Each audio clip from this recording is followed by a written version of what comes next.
هل لك سر عند الله بينك أنت وبين الله هل لك صدقات تخفى لا يعلمها إلا الله هل لك سر عند الله بينك أنت وبين الله هل لك صدقات تخفى لا يعلمها إلا الله বিপদ দিলে অখুশি হওয়ার কোনো কারণ নাই, কারণ আল্লাহর কাছে যে বেশি প্রিয় পৃথিবীতে তার উপর বিপদও বেশি।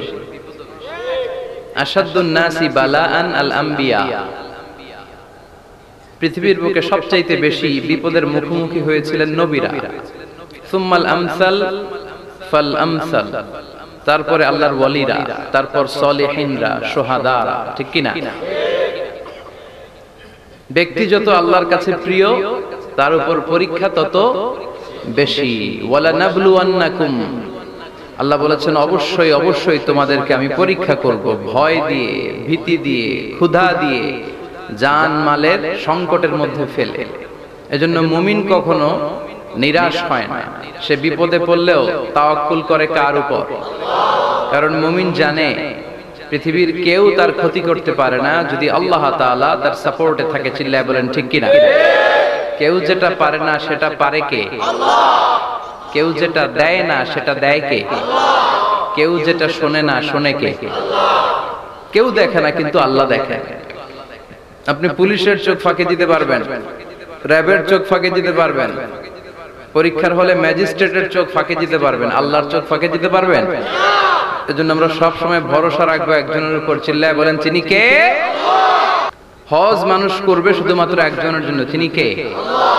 আর বিশেষ করে হজের ক্ষেত্রে আল্লাহ বলেছেন তোমার হজটা, উমরাটা যেন হয় আল্লাহর জন্য। আতিমুল হাজ্জা ওয়াল উমরাতা লিল্লাহ।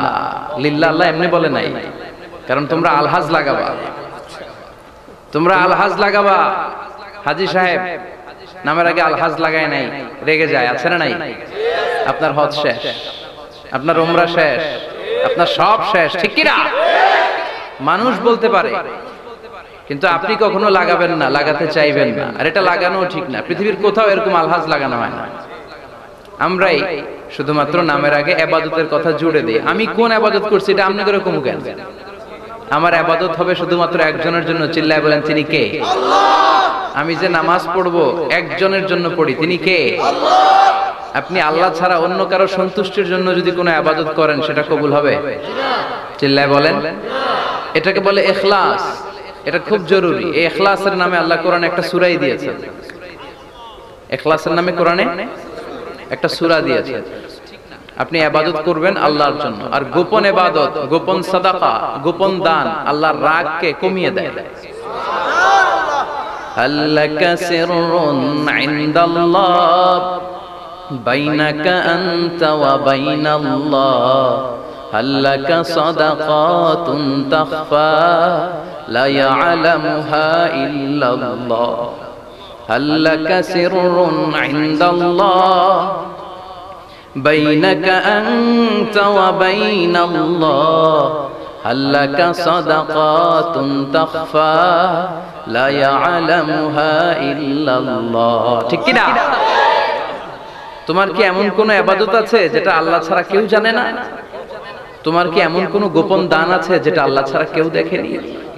রাতের আধারে আপনি মসজিদের দান বক্সে কচকচে 1000 টাকার একটা নোট ফেলে দিয়ে আসছেন, 1 কোটি টাকা দিলেও এর সমান সওয়াব হবে না। চিল্লা এখন ঠিক কিনা? মানুষের সামনে আপনি বাহবা পাওয়ার জন্য লাখ লাখ টাকা দিয়েছেন, আল্লাহর কাছে এটার কোনো দাম নাই। আর আপনি শুধুমাত্র কেবলমাত্র আল্লাহকে দেখানোর জন্য 1টি টাকা দান বক্সে দিয়ে এসেছেন, কিয়ামতের ময়দানে সেটাকে আল্লাহ তাআলা উহুদ পাহাড়ের সমান উঁচা করে আমলনামায় ঢুকায় দিবে। বিষ্ণু বললেন কামা তুরাব্বি ফুলুওয়াহু, ওটের যে মালিক, ওটের বাচ্চা হলে তিনি খুশি হয়ে যায়। যিনি গাভী পালে, গাভীর বাছুর হলে মালিক খুশি হয়ে যায় না? এই বাচ্চাটারে যেমনি পেলে পুষে বড় করে, আল্লাহ বলে তোর ওই 1 টাকা ছিল, দানটা ছিল কয় টাকা? 1 টাকা। কিন্তু পৃথিবীর কাউকে দেখানোর জন্য তুই সে দান করিসনি, করেছিলি শুধু আমার সন্তুষ্টির জন্য। ওই 1 টাকাকে আমি পেলে পুষে, গাভীর মালিক যেমনি বাছুর পেলে পুষে নাদুস নুদুস করে বড় করে গরুর হাটে বিক্রির জন্য, তোর ওই 1 টাকার ছোট্ট দানটাকে আমি আল্লাহ নিজের তত্ত্বাবধানে পেলে পুষে বড় করে উহুদ পাহাড়ে সমান করে তোর আমলনামায় ঢুকিয়ে দেব। এজন্য ইবাদত যেন হয় শুধুমাত্র আল্লাহর জন্য, শো অফ যেন না থাকে। এখন সব জায়গায় শো অফ আছে না নাই? সব জায়গায় লৌকিকতা, অতিমাত্রায় লৌকিকতা। এই ওয়াজ মাহফিলেও অতিমাত্রায় লৌকিকতা। মানুষ আসবে, কিছু শুনবে, ইখলাসের নিয়তে জীবনটাকে সুন্দর করবে, তার জান্নাতটাকে চমৎকার বানাবে, এই নিয়ত নাই। আসে হুজুরের কণ্ঠটা শুনবো, হুজুর খুব চমৎকার কণ্ঠে ওয়াজ করে। যাদের হৃদয়ে আছে আল্লাহর ভয়, তারা কভু পথ ভুলে যায় না। আল্লাহর প্রেম ছাড়া এই দুনিয়ায় কারো কাছে কোনো কিছু চায় না। রাতের আধার